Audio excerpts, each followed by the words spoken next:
Please get ready for a legal dictation of exercise number 11. 5 seconds. Start.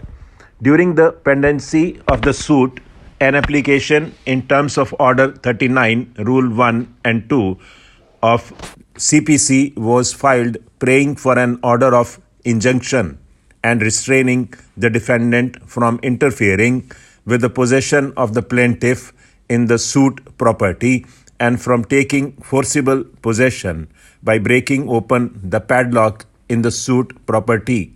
On such application, learned trial judge granted ad interim order of status quo. Against such order, the defendant filed an appeal before the High Court, which was heard by a division bench, and the said division bench did not interfere with the order as the main application for injunction was yet to be decided on merits. The plaintiff filed an application under Section 151 of CPC for enforcing the said ad interim order of status quo. With the help of police and the learned trial judge allowed the application.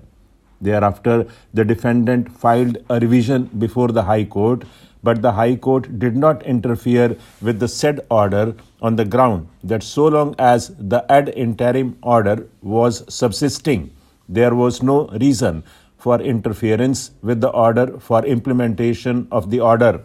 Subsequently, an application under Order 39, Rule 4 of CPC was filed by the defendant for vacating the earlier interim order.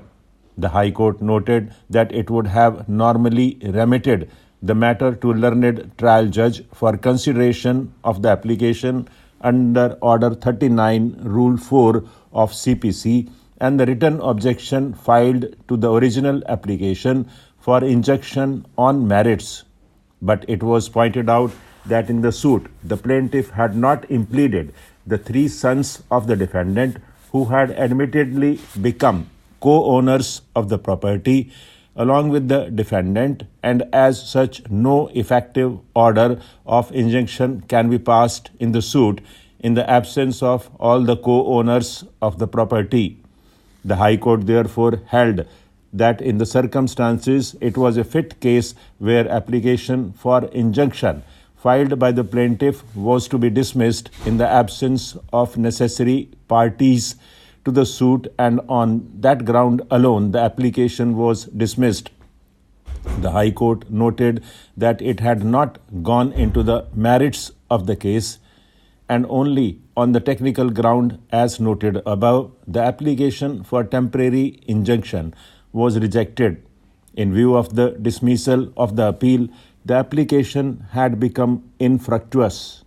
During hearing of the appeal, learned counsel for the appellant, who are the legal heirs of Ashok Kumar, the original plaintiff, submitted that the High Court had not decided the case on merits and had passed the impugned order only on the technical ground that the three sons of the defendant, who are co-owners, had not been impleaded. As a matter of fact, subsequently, an application in terms of Order 1, Rule 10-2, read with Section 151 of CPC, was filed by the plaintiff on 8/11/2005 for impleading the three sons of the defendant. The prayer was accepted by the trial judge by order dated 19/4/2005.